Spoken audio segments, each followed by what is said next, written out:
Alrighty, guys, today we're going to be breaking down this video. Essentially, this video goes over 8 diagrams specifically about dating.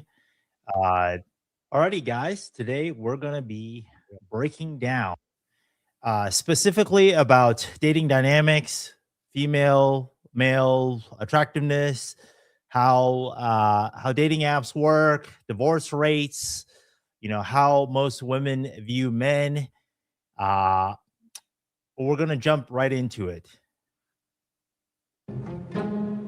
This is a chart showing how men perceive women's attractiveness.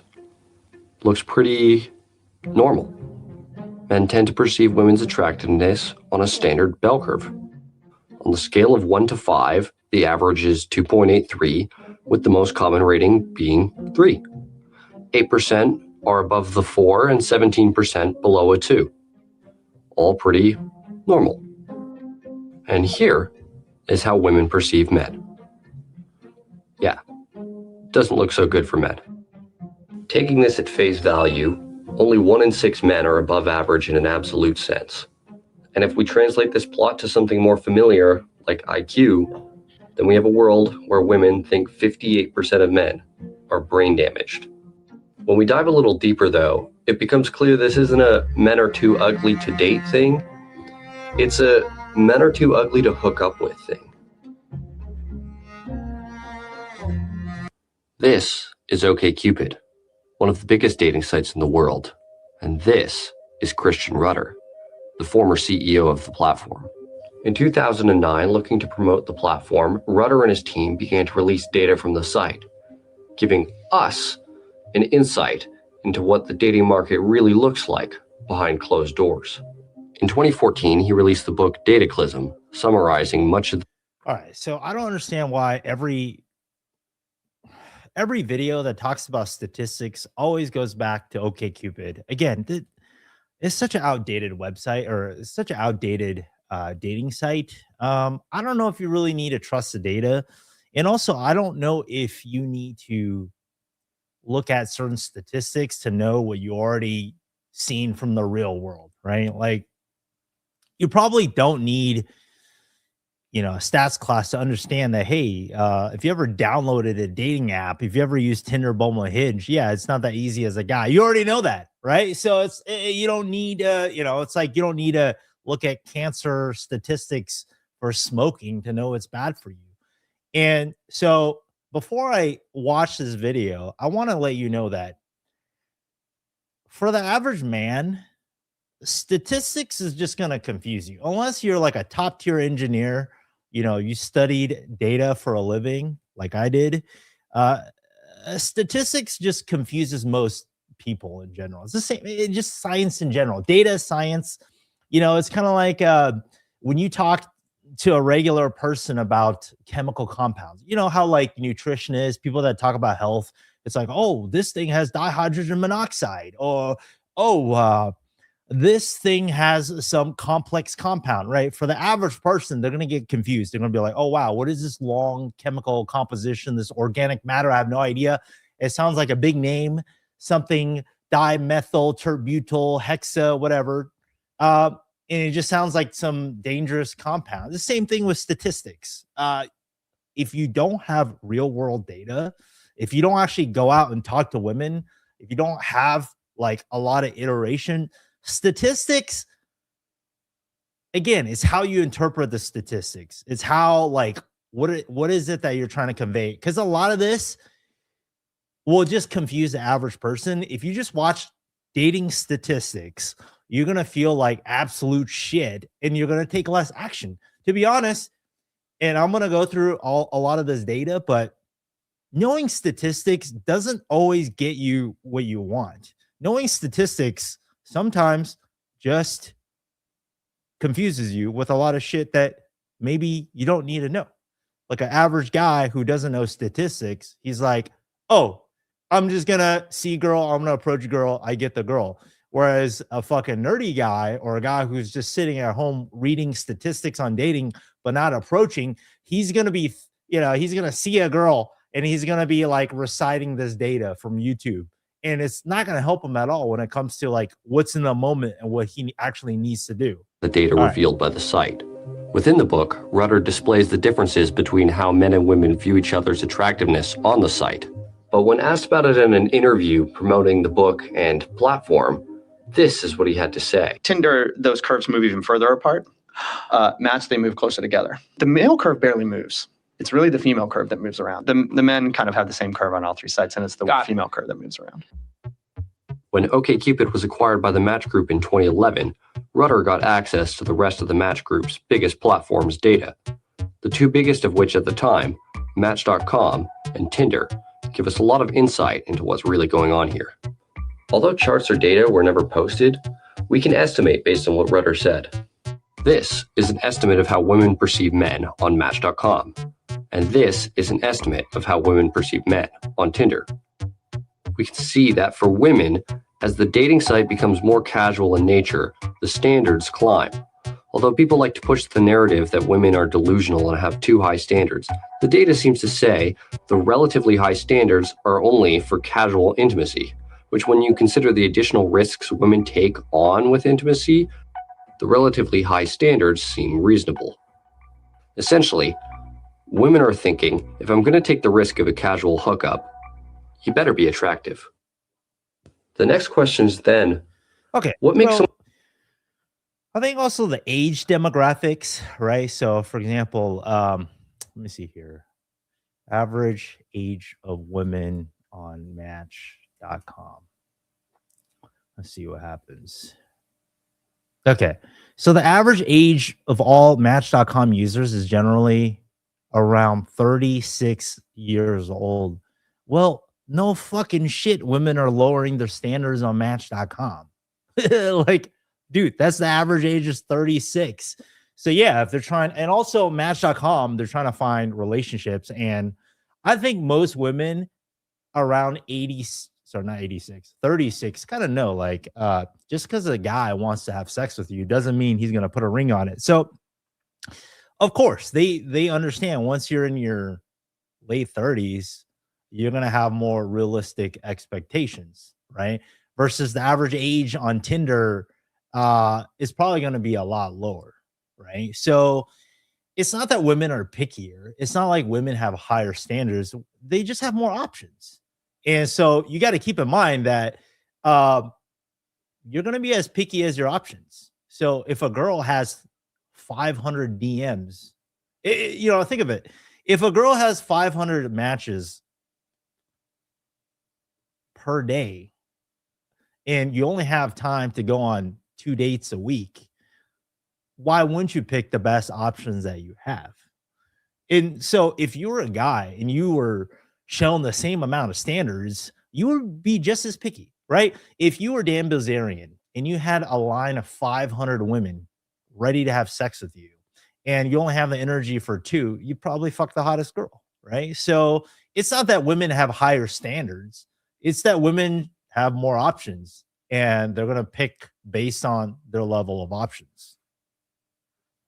Attractive? To answer this question, I'd like to bring forward a study from 2016, looking at what women look for in a speed dating context. The study started by giving women a list of 6 traits and asking them to assign points to each trait based on how important it was to them. The average distribution of points the women provided looked like this. All attributes given near even value. After completing the dates, the women were asked to assign the points to the men at the dating event, then which men they were going to see again. This is the chart displaying the actual distribution of what was seen as important by the women at the event. Okay. Physical. All right. So let's talk about this graph, okay? And feel free to post any questions. Okay. So this data supposedly was taken from a speed dating, whatever. I don't know how many sample size or whatever, how many women they asked. But basically, this is what women said the value on the left, and this is what they actually pick on the right. Okay. So, they're saying that, okay, women in general value these, they say they value all these things equally, but in actuality, they put way more on physical attractiveness. and fun and mutual interest.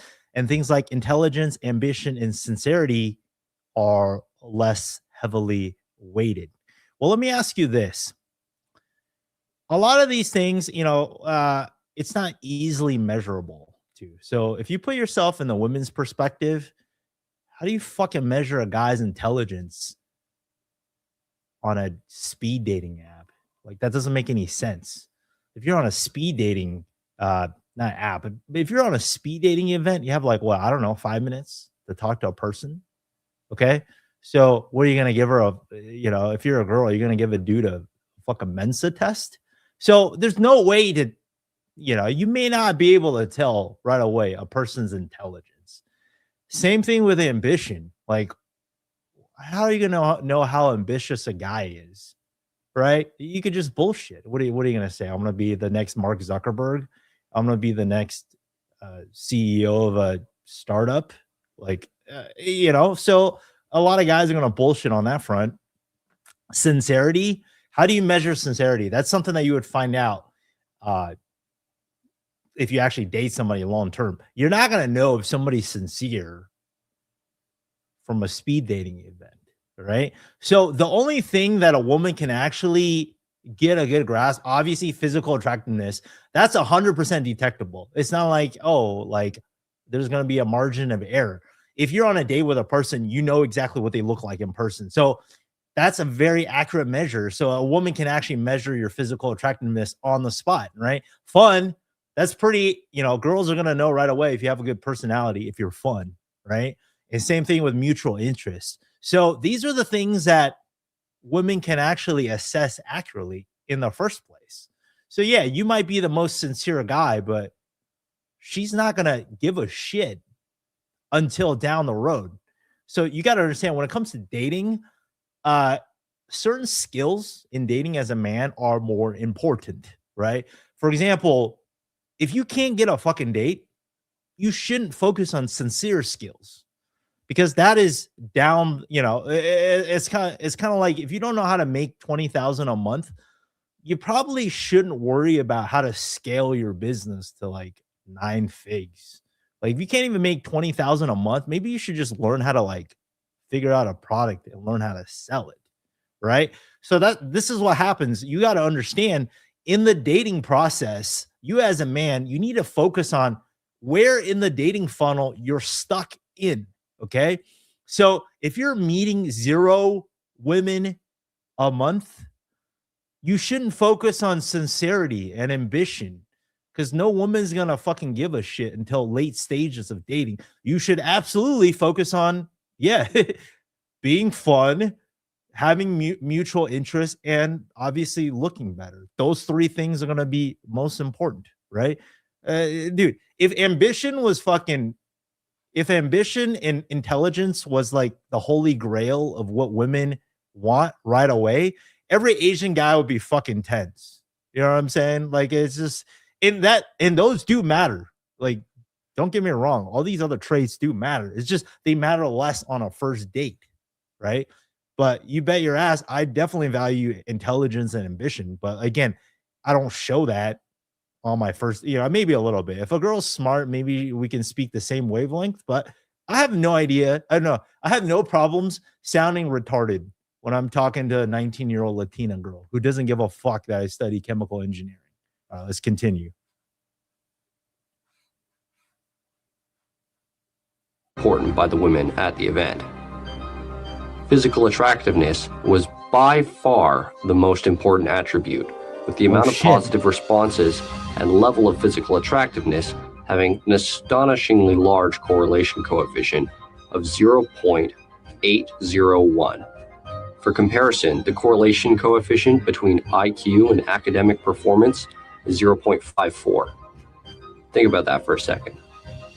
For those wondering, online dating shows an even stronger correlation, with the data from OkCupid showing a 0.92 correlation coefficient between physical attractiveness and the perceived attractiveness of a profile. Confirming what a lot of men have recently begun to realize, physical attractiveness is just as important to women as it is for men. Women just don't admit it. Okay, so Yeah, you shouldn't go into a fucking speed dating event talking about how smart you are, right? But that's the thing. Like, if you are a smart guy in real life, if you're a high IQ dude, you should use your IQ to get the skills that gets you the girls, right? See, a lot of guys make the mistake is like, oh, I'm smart. I have this trait.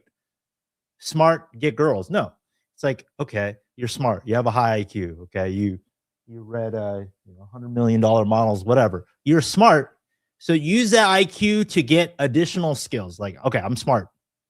Okay, that means I got into chemical engineering. That means I'm coming out of college making 6 figs. Okay, I'm using my smartness advantage to get a better career, and with that career, I have more disposable income. And with that disposable income, I can move to Vegas, get dating coaching, hire a trainer. And the byproduct, you can look good, right? Like, if you're dumb and you're ugly, you're fucked. But if you're smart, you can fix. If you have a high IQ, you can fix everything else in life, including looks, right? So, I mean, all right, let's continue. Another thing I think most people aren't aware of is the effect of attractiveness is exponential. The 2011 study, What Makes People Click, Mate Preferences in Online Dating, looked at various traits to see what makes people attracted to each other. The study separated the 22,000 participants' facial attractiveness into deciles of attractiveness, with the top 10% getting separated into 2 groups, giving the top 5% their own group. To no one's surprise, the study found attractive people were significantly more likely to receive messages and match requests, but the distribution was eye-opening. We see a steady climb in matches and messages as participants get more attractive until we get to the top 5%.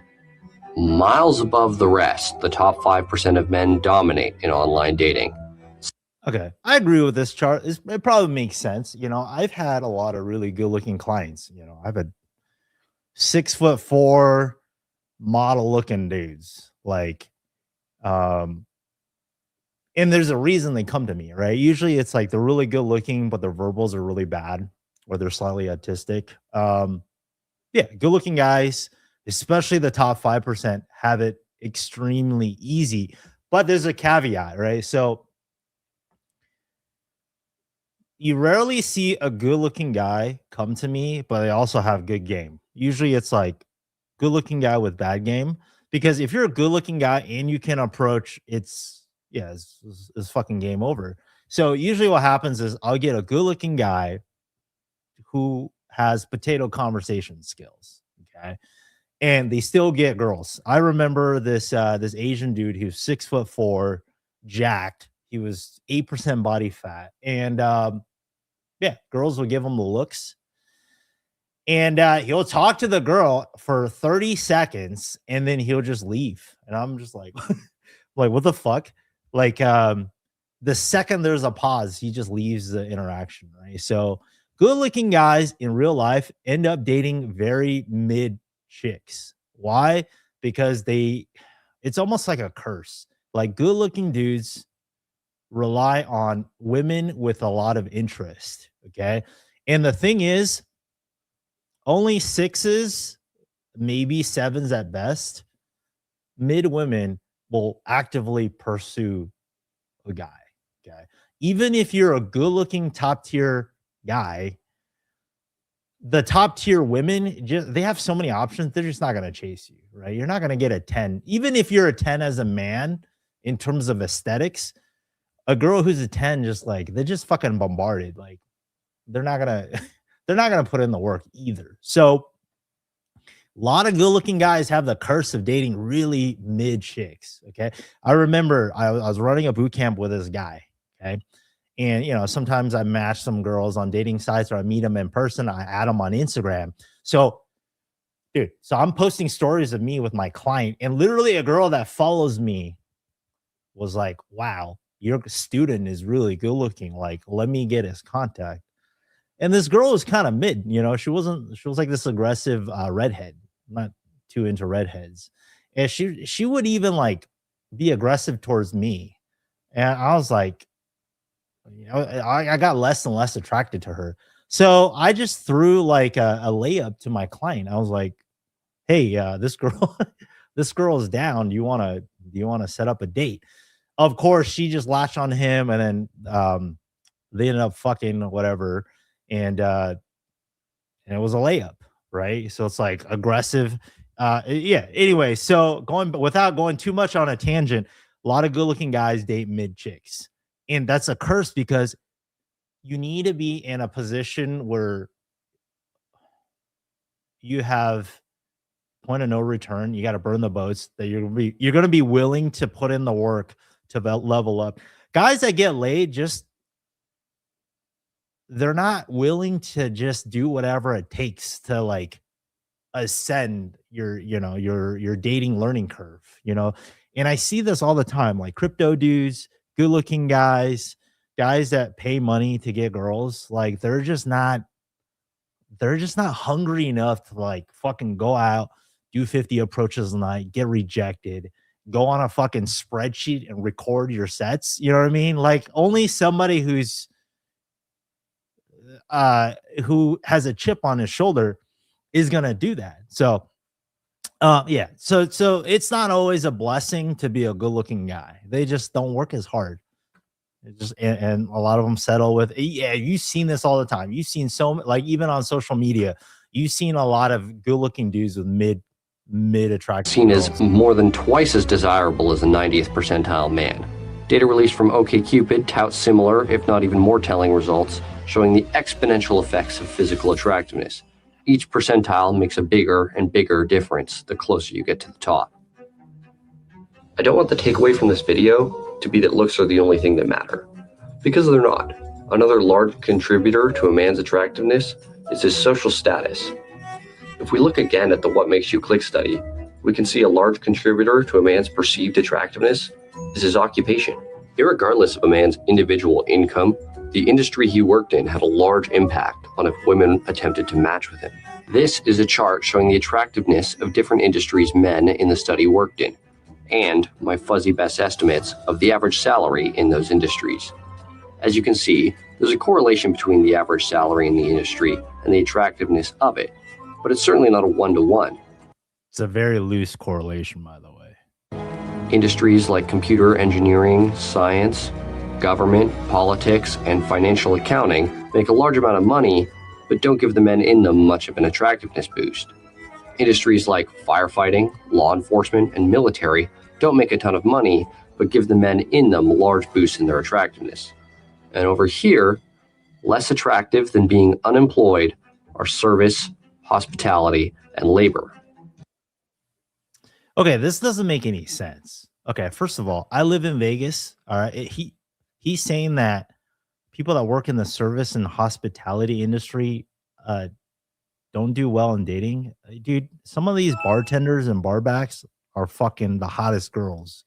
Okay, I'm telling you, a lot of dudes in the service and hospitality industry do extremely well in dating. And also, yeah, so how is that a -2 score, a -4? That doesn't make any sense. And then let's see here. He's saying military, firefighting, and law enforcement gets more brownie points in terms of industry attractiveness. I don't agree with that. I don't think girls are just yeah, like there's no status boost in being in the military. And I want to show you something real quick. So let me see here. So here's a client of mine. He is a lawyer. I had to blur out his name, whatever.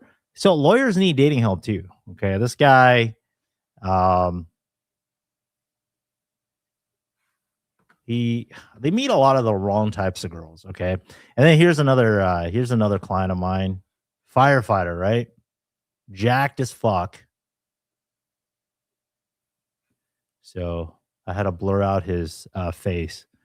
But this guy is probably one of the most aesthetic. I mean, 6 foot tall, 220 pounds, jacked firefighter, right? Still has trouble with dating. Okay. Let's see here. So he actually worked with me multiple times. I mean, this guy is just yoked. I mean, this guy is like bench pressing 400 pounds. Okay, like good looking guy, looks like a fucking GI Joe.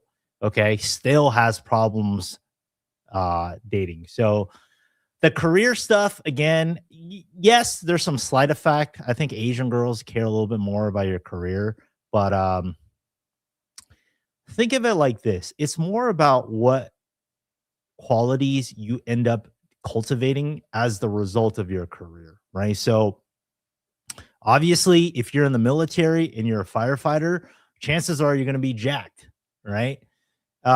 If you are a lawyer, chances are your social skills are going to be better, right? If you work in the service industry, hopefully you have more of a fucking personality, right? So it's not that the job necessarily equates to more attraction. It is the skills that you learn from those jobs. Now, you could also learn those skills outside of your job, right? I mean, I studied chemical engineering, worked in pharma and biotech, but I just learned those other skills after my 9 to 5 or 8 to 6. I cultivated it on the weekend, and I learned it by hiring other coaches, right? So you don't have to let your job define the skills that you cultivate. And also, again, dude, he's talking mostly from the perspective of online dating. And you got to understand, dude, girls are bombarded with so much data that they're not going to do in-depth analysis. Like the way girls are matching you, it's like half of a second based on very limited data, right? So which is why, the more reason you should learn how to cold approach, because people think online dating is easy, but but then again, you're competing with the world, right? Like if you're dating in Vegas, you're competing with the CEOs of Wynn Las Vegas, or fucking the owners of MGM, the fucking VIP hosts. So online dating is not necessarily easier, and it's not necessarily the best way to learn dating, by the way. In them, a large boost in their attractiveness. And over here, less attractive than being and most attractive career option for men, legal/attorney. And keep in mind, right? So just to tell you how little your career has in terms of direct attractiveness. Again, if career meant dating attractiveness, every Asian guy would be fucking the hottest girls in America. Because, like, look at our stats. We go to, top 10 engineering, Harvard, we make up 13% of the population, but like Ivy League is, if you look at universities, it's 40% Asian. So we have like 3x our population density in colleges. So if by that determination, like if career directly equates to dating, Asian guys would be fucking the cream of the crop, but that's just not the case. Maybe your parents were right about considering law school. Something I've heard discussed a lot over the last few years is how men get better with age while women only get less desirable. And while the former is true, the latter isn't. This is a chart showing the age at which men and women are most desirable to each other at every age. The thing that sticks out the most is that men's preferences don't really change as they age, always being the most interested in women 20 to 22. I think we all knew that, though.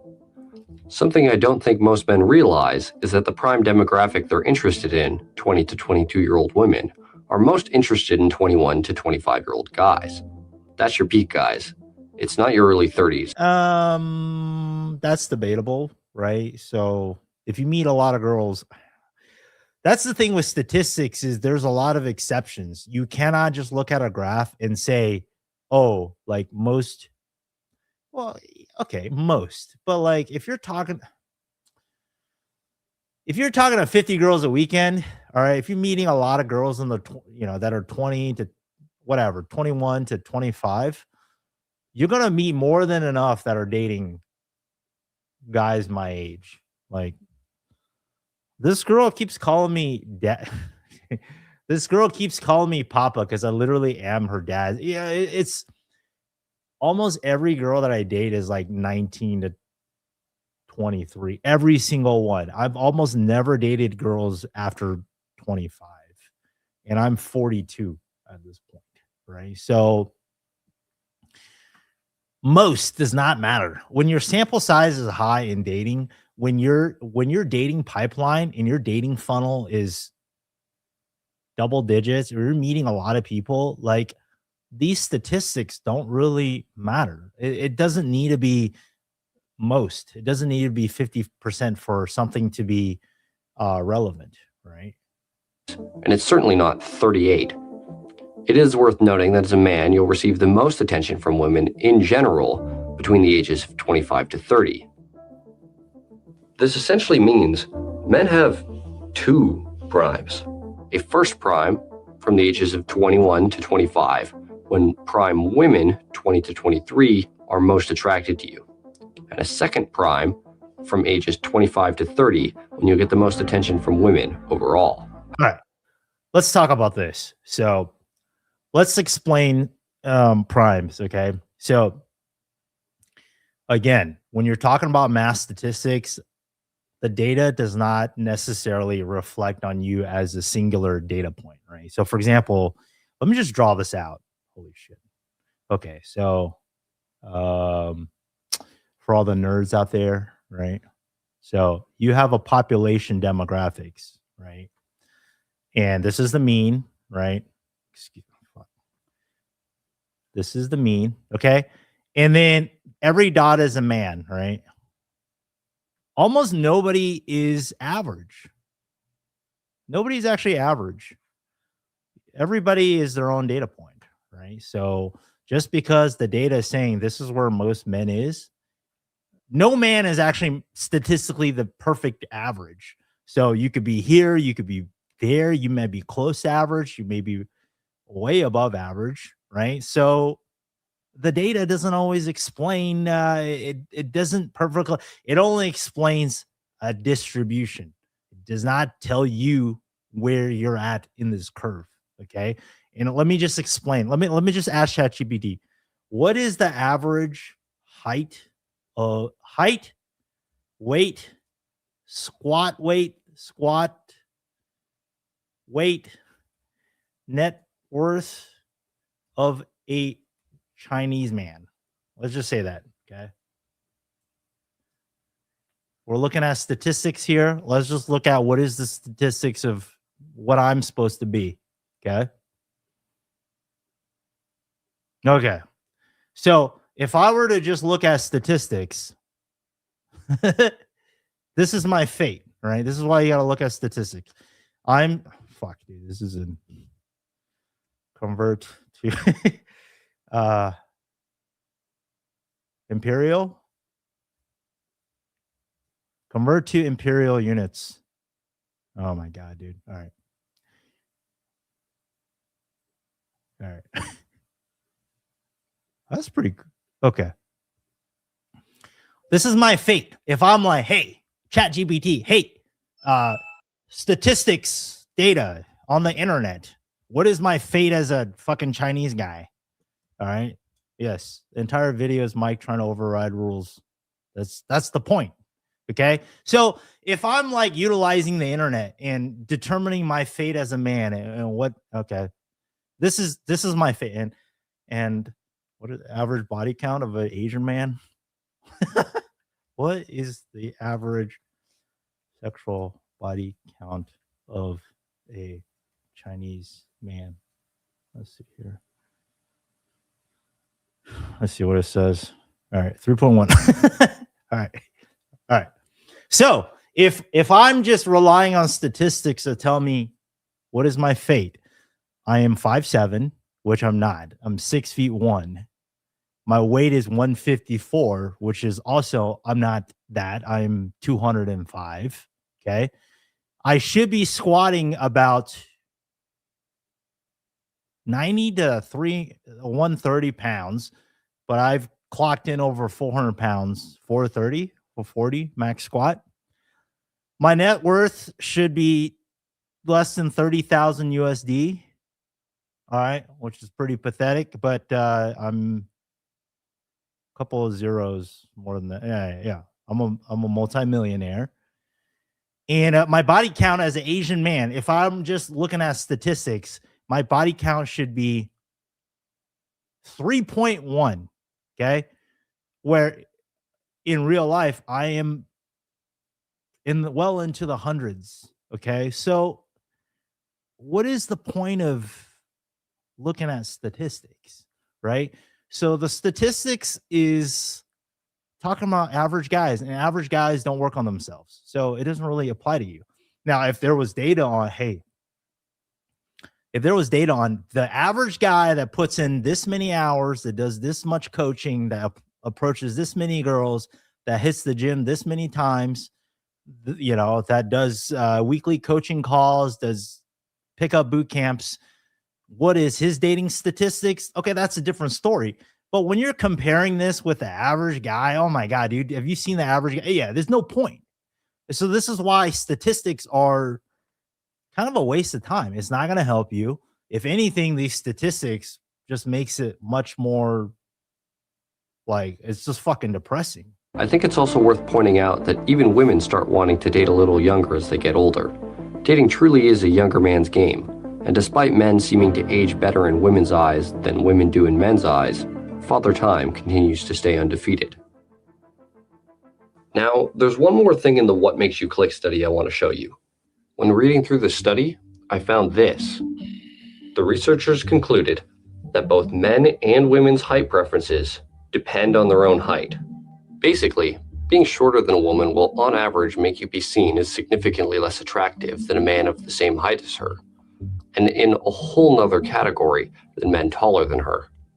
I don't think this is too surprising, but here's something I think will be. Yes, this is men's height preferences for women. Outside of being reversed, men prefer women shorter than themselves, men's height preferences for women are nearly identical to women's height preferences for men, which makes sense when you think about it. Would you want to date a girl 5 inches taller than you? Women feel the same way about dating men shorter than them. Well, ideally, if you want to date a girl, you want, if you want to get nerdy about it, you want to date a girl who's short, but carries high genetics. So ideally, her dad is tall, but she's short. That would be like the perfect combination. Because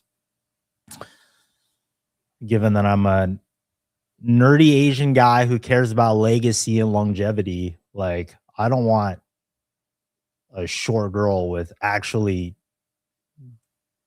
dominant shortness genetics. You know what I mean? So the best case is like she's 5'5", 5'6", but her dad's like over 6 foot. So then I continue the legacy.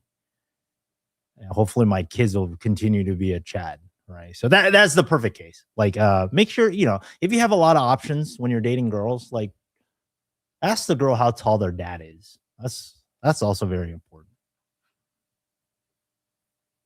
Although men and women think similar in regards to height, one thing they don't think similar in regards to is divorce. A commonly thrown around statistic is that women initiate 69% of divorces. Okay, let's talk about peak, right? So, that's something that's very interesting. So I want to touch base on it again. So when we're talking about peak, right? Peak is it's a relative term for your own maximum, right? So peak doesn't mean absolutes. Peak is relative, right? So if you're a man, okay, let's draw this out. Okay, so let's just draw two dudes. Okay, so this is draw a nice little graph. Okay, so this is time. Okay, this is SMV.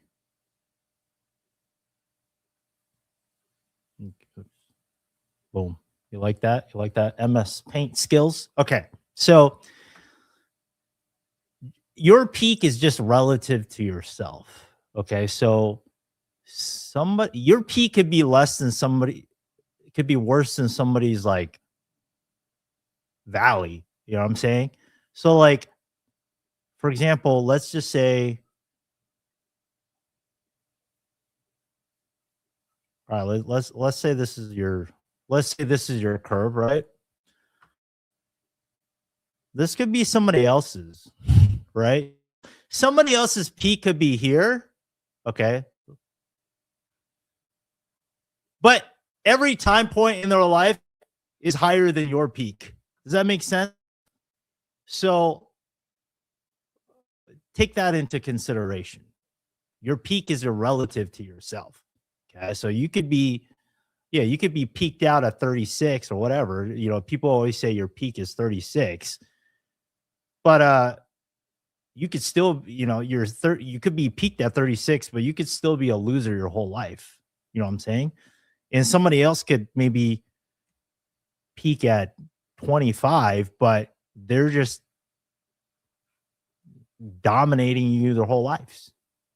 So don't worry about the peak. And your peak is just going to be whenever it is. You know what I mean? Like when I started game in 27, I still look like I was 23. So naturally my peak was in my 30s, right? So like my physical peak was probably 33, 34. That's when I was like lifting the most. But like I'm hitting another peak right now, which is like freedom and finances. Obviously, I'm not as jacked as I was back in the day. Let me see if I can find my I'll show you what my peak was. Let me see here. This was my peak.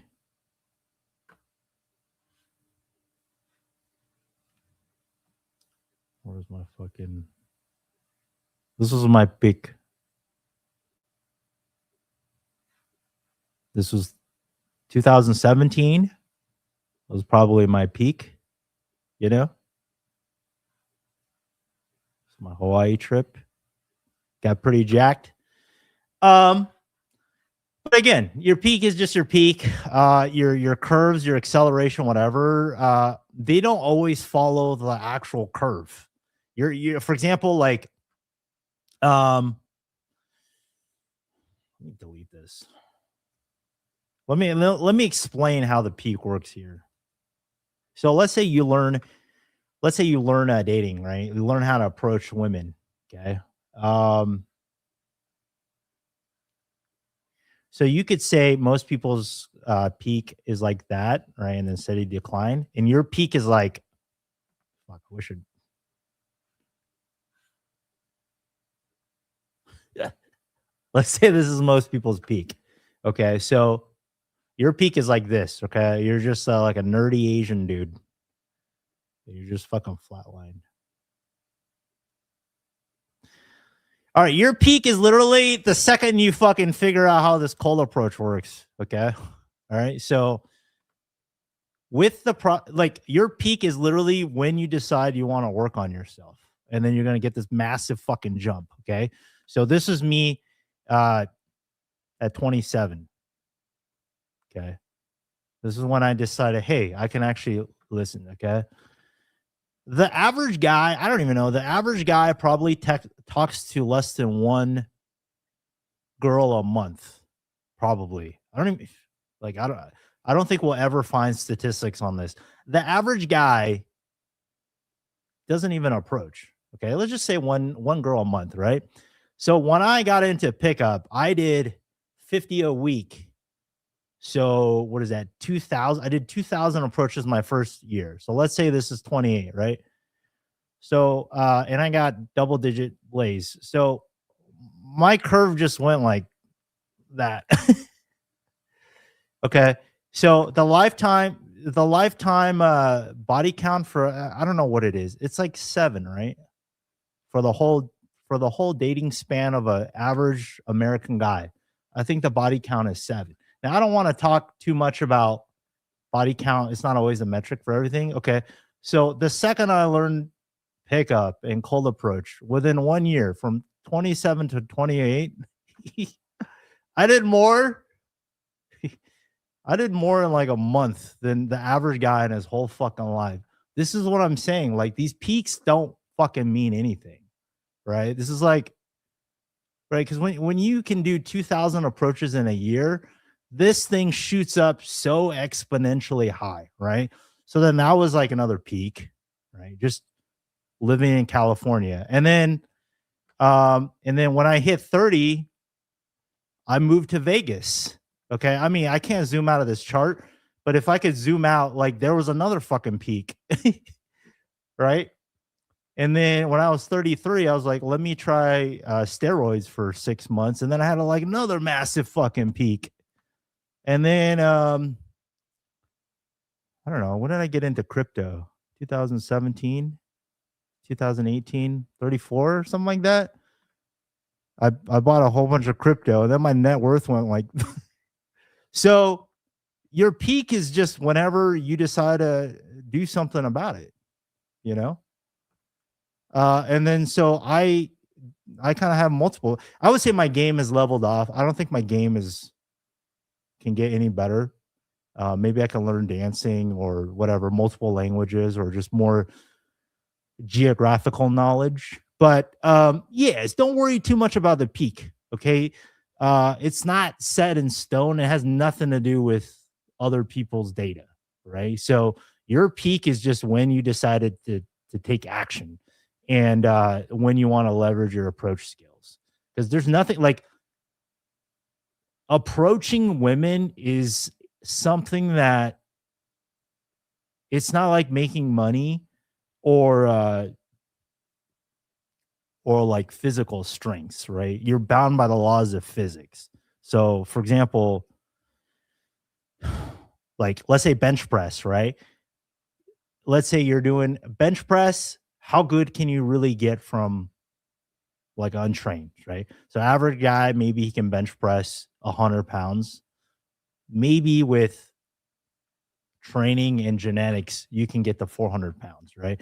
The average person maybe can run a mile in 8 minutes.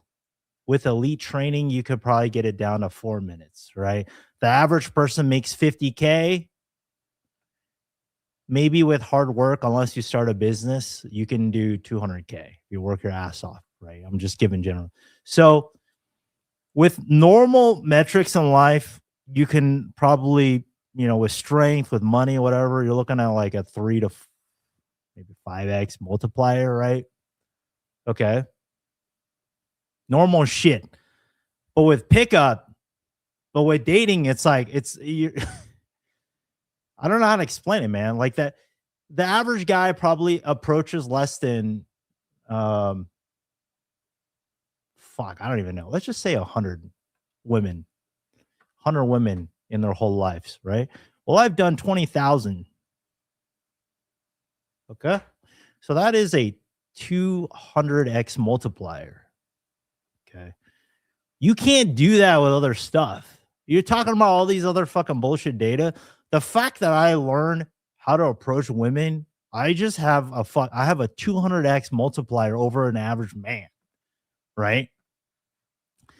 And that's just the top end of the dating funnel, right? If you're looking at a funnel like this, right? Let's say this is wife, okay? This is approach, okay? This is texting, this is date, and then this is like a relationship, right? Okay, so if my top end of the funnel is 200x more than the average man, and then I can, then I boost this by what? With really good text game. Let's see here. Having a solid Instagram like this. Let's just say I have a 3x multiplier, right? I have a 3x multiplier on the date. I do 5 times better than most guys. Usually when I go on a date, I have like an 80% chance of closing on the first date. Okay. What happens when you multiply all these together? The numbers become astronomical, right? Somebody do the math. 200 times 3 is what? 600. 600 times 5 is what? 3,000. Okay. So when you improve yourself in terms of dating and every aspect of the dating funnel, you have a 3,000x multiplier over the average man. So this is what I'm saying. All these fucking statistics don't matter. Okay. But here's another stat that makes it even crazier. If we look at the percentage of same-sex divorces that are male-male versus female-female, we see that female-female relationships are responsible for 78% of same-sex divorces. Female-female marriages are more common than male-male ones, though, 55-45 split. So we have to adjust for this. After we adjust for the differences in relationship commonality, the relative split of same-sex divorces are 69% women, 31% men. Despite men and women not even being involved in each other's relationships, the divorce percentages remain the same. Pretty unbelievable, right? The current common hypothesis is this is due to trait neuroticism, which measures one's sensitivity to negative emotions. If you take a random man and woman, the woman will be more sensitive to negative emotions. Okay, I got a sales call to hop onto really quickly, but let me just summarize. He's saying that most women more women initiate divorces than most men. Okay, which is fine. That's fine. 70% versus 30%. It's not like it's 99 versus 1. Like if you ever played any kind of poker or whatever, 70% versus 30%, it could land in either way. All I have to say is let's go back to this graph, right? So if 50% of divorces if 50% of marriages end in divorce, you just got to pick the other woman that's, the other 50%. It's not that, you know what I mean? You just got to not fail. So you just got to do better than the other half, right? And when you learn how to approach women and you're able to meet 3,000 times more women than the average guy, well, you're stacking your odds in your favor. And hopefully, I'm not saying bad breakups or you can 100% prevent it, but it's not like you just wake up one day and you're in a bad relationship. You absolutely, if you meet enough women, your ability to, your options increase, but also you're better at reading women too, right? So I would say the last 10 years of cold approaching, I could just within the first 5 minutes, I can tell if a girl's dating material. Okay. So, cool. Yeah. So again, all this stuff, you want to focus on this. You want to focus on the leverage that you can create, not on what women want to do and variables outside of your control. You can absolutely control this dating funnel. Okay. Again, I just want to reiterate, the top end is your ability to approach, working on your dating profile. The middle, text game, that's learning how to utilize Instagram. Date, all that practice you get from approaching women absolutely taking effect here as well. Okay. And then obviously all the practice on the top 3 tiers is going to also help you with your relationship game as well. So there you have it. Thanks for watching. Like I said, if you have any questions about dating, how to approach women, where to meet women, where you should move to, how to do linear algebra, hit me up. Okay. You can reach me at stemtostud.com. Free consultation call. You can ask me about anything. But obviously this is a dating channel. So my job is to help you with your dating goals. So thanks for tuning in, and I'll see you in the next video. And also Sean took my boot camp a while back. He's got some really great Instagram pictures. You should definitely follow him. Cool guy. All right, guys. Thanks for watching. I'll see you in the next video.